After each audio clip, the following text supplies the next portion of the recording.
வணக்கம் students, welcome to Fauji silver academy Tamil.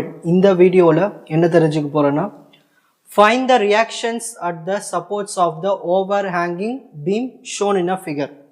இந்த டயக்ராமில் பாருங்கள், A C D E B எஃப்னு ஒவ்வொரு பாயிண்ட்ஸ் இருக்குது. ஏ பாயிண்டில் ஹிஞ்ச் சப்போர்ட் ஒன்று இருக்குது. ஏ பாயிண்டில் ஹிங் சப்போர்ட் இருக்குது. நெக்ஸ்ட்டு பி பாயிண்ட்ல இங்க ஒரு ரோலர் சப்போர்ட் ஒன்று இருக்கு. Hinge support, roller support. Next C பாயிண்ட்ல ஒரு லோடு ஒன்று இருக்கு, 20 kN லோட். டி பாயிண்ட்ல ஒரு கப்பல் இருக்கு, 20 kN. நெக்ஸ்ட் இ பாயிண்ட்ல இருந்து எஃப் பாயிண்ட் வரைக்கும் ஒரு யூனிஃபார்ம்லி டிஸ்ட்ரிபியூட்டட் லோடு ஒன்று இருக்கு. எவ்வளவுனா 5 kN. நெக்ஸ்ட் எஃப் பாயிண்ட்ல ஒரு லோடு இருக்கு, 10 kN.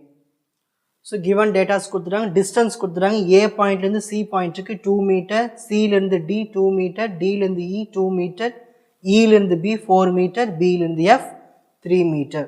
ஸோ எப்பயாவது கொஷினில் வந்து இந்த மாதிரி ஒரு லோடு யூனிஃபார்ம்லி டிஸ்ட்ரிபியூட்டட் லோடோ இல்லை யூனிஃபார்ம்லி வேரிங் லோடோ இந்த மாதிரி எதனா வந்துச்சுன்னா அதை நார்மல் லோடாக மாற்றணும். Step 1, total load due to UDL. எங்கே இருக்குது யூடிஎல்? இலேருந்து எஃப் பாயிண்ட் தான் வந்து யூடிஎல். இதுதான் வந்து UDL. UDL means uniformly distributed load. Formula load into distance. இந்த uniform distributed load எவ்வளோ கொடுத்துருக்காங்க? 5 kN. So 5 into distance calculate பண்ணோம். இதில் வந்து நம்மளுக்கு ரெண்டு டிஸ்டன்ஸ் இருக்குது. E பாயிண்ட்லேருந்து F பாயிண்ட் தான் நம்ம டிஸ்டன்ஸ் எடுக்கணும். ஸோ இங்கே E to B 4 இருக்குது, B to F 3 இருக்குது. ரெண்டுத்தையும் ஆட் பண்ணால் 7. ஸோ 4 + 3 7. 5 7s are 35 kN. அப்போ நம்மளுக்கு ஒரு புது லோடு கிடச்சிச்சு. இந்த யூனிஃபார்ம் டிஸ்ட்ரிபியூட்டட் லோடை பிரிச்சாச்சு, அதை வந்து ஒரு பக்குவத்துக்கு கொண்டு வந்தாச்சு. என்னது? 35 kN. ஸோ இதுதான் இ பாயிண்ட்டு, இதுதான் எஃப் பாயிண்ட்டு. இக்கும் எஃப்க்கும் இடையில இருக்கிறது தான் வந்து என்னது? இந்த ஜி பாயிண்ட். இந்த ஜி பாயிண்ட் தான் வந்து புதுசாக கிடைச்சிருக்க லோடு, புது லோடு. இந்த 5ஐ தூக்கிட்டு 35ன்னு போட்டாச்சு. புரியுதுங்களா? இந்த 5ஐ தூக்கிட்டு 35ன்னு போட்டாச்சு. ஸோ இது ஸ்டெப் 2, ஃப்ரீ பாடி டயக்ராம் வரையணும். பாருங்கள், ஃபர்ஸ்ட் எப்போல்லாம் வந்து ஒரு ஹிஞ்ச் சப்போர்ட் இருக்கோ அந்த இடத்துல நம்மளுக்கு ரெண்டு ரியாக்ஷன்ஸ் இருக்கும். RAX, RAY. இந்தமாதிரி ரெண்டு ரியாக்ஷன்ஸ் இருக்கும். ஒன்று ஹாரிசான்டல், இன்னொன்று வெர்டிக்கல். நெக்ஸ்ட் சி பாயிண்டில் ஒன்லி லோடு மட்டும் தான் இருக்குது. ஸோ 20 அப்படியே எழுதிக்கலாம். நெக்ஸ்ட் இங்கே ஒரு கப்பல் இருக்குது, 20 kNm. அதை டி பாயிண்ட் எடுத்துச்சாச்சு. இ பாயிண்ட்லேருந்து எஃப் பாயிண்ட், இ பாயிண்ட்லேருந்து எஃப் பாயிண்ட்டுக்கு யூனிஃபார்ம் டிஸ்ட்ரிபியூட்டட் லோடு இருக்குது, அதை நார்மல் லோடாக மாற்றியாச்சு, 35 kN. அதுக்கான 35 kN டேரக்ஷன் இந்த இங்கே என்ன டேரக்ஷன் இருக்குது? இந்த டேரக்ஷன் தான் இருக்குது, அதே டேரக்ஷன் டவுன்வர்டில் தான் நம்ம போடணும், 35 kN. நெக்ஸ்ட் இந்த பி பாயிண்டில் ஒரு ரோலர் சப்போர்ட் இருக்குது, அதாவது ரோலர். அந்த ரோலருக்கு நம்ம என்ன பண்ணணும்னா ஒரு ஆர்பின்னு எடுத்துக்கணும். ஏற்கனவே ப்ரீவியஸ் ப்ராப்ளம் பார்த்தும் தெரியும், ஒரு ஹெண்ட் சப்போர்ட்டுக்கு வந்து நம்ம RAX இருக்கு ரியாக்ஷன், RAY இருக்கு. ஒரு ரோலருக்கு ரியாக்ஷன் வந்து ஒன்லி RB மட்டும்தான். அதுவும் டைரக்ஷன் கீழே இருக்கிறதுனால இப்படி தான் வரும் நம்மளுக்கு டைரக்ஷன், அப்வர்டில். ஒன்லி வெர்டிக்கல் மட்டும் தான் இருக்கும், ஹாரிசான்டல் கிடையாது. நெக்ஸ்ட் இந்த எஃப் பாயிண்ட்ல வந்து ஒரு லோடு இருக்கு, 10 kN. ஸோ டேட்டாஸ்லாம் எழுதியாச்சு.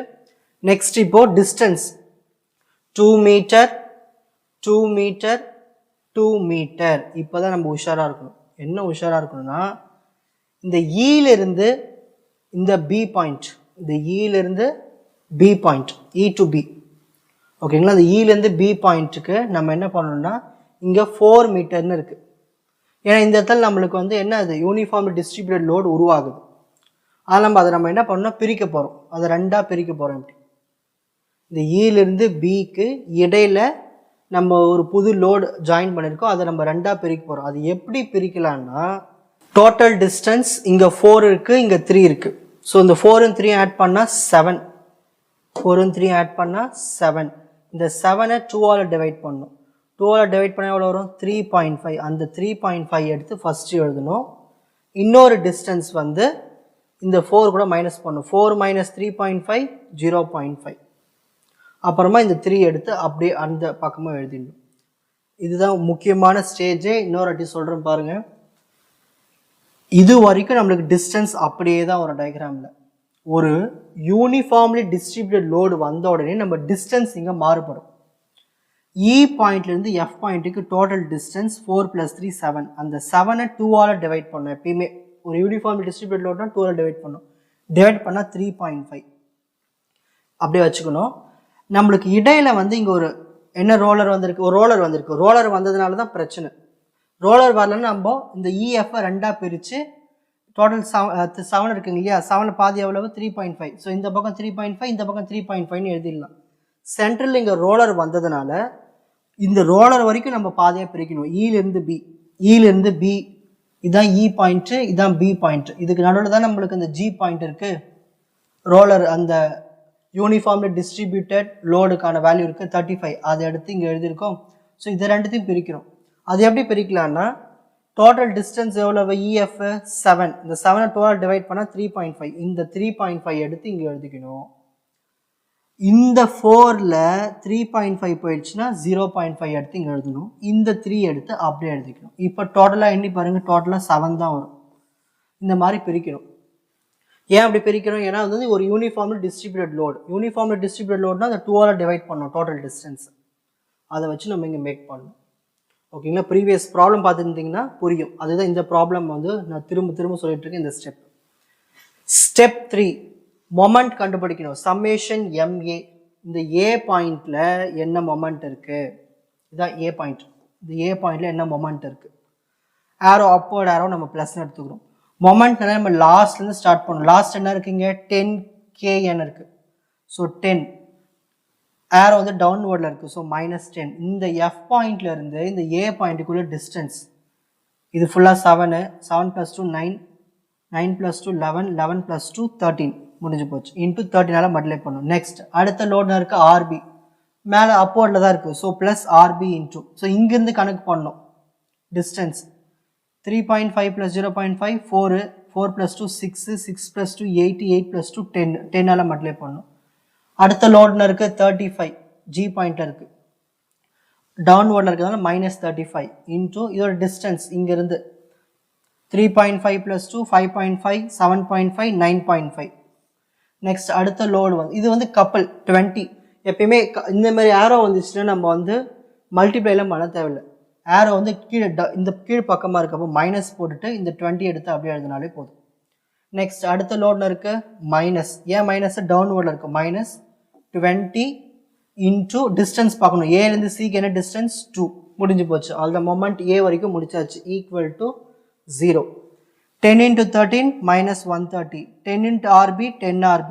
35 × 9.5 -332.5. -20, 20 × 2 -40. ஸோ இது எல்லாத்தையும் ஆட் பண்ணோம்னா -522.5 வரும். இந்த மைனஸ் இந்த பக்கம் போச்சுன்னா ப்ளஸ்ஸு. இந்த 10 கீழே கொண்டு போனோம்னா ஏற்கனவே ஒரு டெசிமல் தள்ளி பாயிண்ட் இருக்குது. கீழே 0 இருக்குன்னா இன்னொரு டெசிமல் தள்ளி பாயிண்ட் வச்சோம்னா 52.25 kN கிடச்சிடும். இதுதான் RB கிடைச்சு நம்மளுக்கு வேல்யூ 52.25 kN. நம்மளுக்கு பாசிட்டிவ்ல கிடைச்சதுனால ஆரோ வந்து டாப்ல வரும். ஓகேங்களா? நெக்ஸ்ட் ஸ்டெப் 4 ஹாரிசான்டல் காம்போனன்ட் கண்டுபிடிக்கணும். Summation FX. So right hand side arrow போச்சுன்னா நம்ம அதை ப்ளஸ்ன்னு எடுத்துக்கணும். Equal to 0. இங்கே எங்கே எத்தனை ஹாரிசான்டல் ஆரோ இருக்குது? இங்கே ஒரே ஒரு ஆரோ. இது மட்டும் தான் ஹாரிசான்டல் ஆரோ. இங்கே பாருங்க, இது மட்டும் தான் ஹாரிசான்டல் ஆரோ. RAX. வேற எங்கேயாவது ஹாரிசான்டல் ஆரோ எதுனா இருக்கா? எதுவுமே, எல்லாமே வெர்டிக்கலாக தான் இருக்குது. So equal to 0. அவ்வளோதான் முடிஞ்சிச்சு. நெக்ஸ்ட் சம்மேஷன் FY கண்டுபிடிக்கணும். அதாவது வெர்டிக்கல் காம்போனன்ட். அப்பில் ஆரோ இருந்துச்சுன்னா நம்ம ப்ளஸ்ன்னு போட்டுக்கணும். ஃபர்ஸ்ட் வெர்டிக்கல் காம்போனன்ட் இருக்கீங்க RAY. அப்பில் இருக்குது. So plus RAY. நெக்ஸ்ட் அடுத்தது 20 கீழே டவுனில் இருக்குது. -20. கப்புள் எழுதக்கூடாது. ஒரு கப்புள் வந்து காம்போனண்ட்டாக எடுத்துக்கூடாது ஹாரிசான்டல் வெர்டிக்கலா. நெக்ஸ்ட் இங்கே ஒரு லோடு இருக்குது 35. அதுவும் டவுனில் தான் இருக்குது. -35. RB அப்வர்டில் இருக்குது. So plus RB. இங்கே ஒரு லோடு இருக்குது வெர்டிக்கலாக 10 டவுன்வர்டில் இருக்குது. ஸோ -10. இப்போ என்ன பண்ணலான்னா -10, -35, -20. இந்த RB நம்ம ஏற்கனவே கண்டுபிடிச்சிட்டோம். என்ன கண்டுபிடிச்சிருக்கோம்? 52.25. அதை எடுத்து இங்கே சப்ஸ்டிட் பண்ணிக்கணும். ஓகேங்களா? இப்போ இது எல்லாத்தையும் சால்வ் பண்ணோம்னா நம்மளுக்கு கிடைக்கிற வேல்யூ -12.75. கேல்குலேட்டரில் போடுங்க. -12.75 அந்த பக்கம் போச்சுன்னா +12.75. Unit KN. நம்மளுக்கு ஆன்சர் ப்ளஸில் வந்ததுனால அப்வர்ட் ஆரோ. லாஸ்ட் ஸ்டெப் 6 ரிசல்ட் எழுத போகிறோம். கொஸ்டின் என்ன கேட்டிருக்காங்க? Find the reactions at the support. அப்போது நம்ம ஒவ்வொரு சப்போர்ட்டுக்கு எழுத போகிறோம். ஸோ ஃபர்ஸ்ட் ஏ பாயிண்ட்ல இருக்கிற சப்போர்ட். ஏல என்ன இருக்கு, இது வந்து ஒரு ஹிங் சப்போர்ட். அதனால நம்மளுக்கு ரெண்டு ரியாக்ஷன்ஸ் இருக்கு, ஆர்ஏஎக்ஸ் ஆர்ஏஒய்.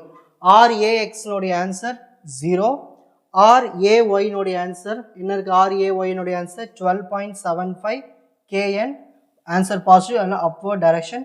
அடுத்தது பி பாயிண்ட்ல இருக்கிற ரியாக்ஷன் எழுதணும். பி பாயிண்ட்ல இருக்க ஆர்பி. ஏன் வெறும் ஆர்பி மட்டும் வருது, ஏன்னா இது வந்து ரோலருக்கு வெறும் ஆர்பி மட்டும்தான். So RB is equal to அந்த வேல்யூ என்ன கண்டுபிடிச்சோம், 52.25 kN. ஆன்சர் பாசிட்டிவ் வந்ததுனால அப்வர்ட் டைரக்ஷன். இந்த ப்ராப்ளமே ரொம்ப சிம்பிள். நீங்கள் தெரிஞ்சுக்க வேண்டியது இந்த டிஸ்டன்ஸ் எப்படி பிரிக்கணும், அதை நல்லா தெரிஞ்சிங்கன்னா ஈஸியாக சால்வ் பண்ணிடலாம். கொஷின்ஸ் எப்படி கேட்டாலும் ஸ்க்ரீன்ஷாட் எடுத்துக்கணும்.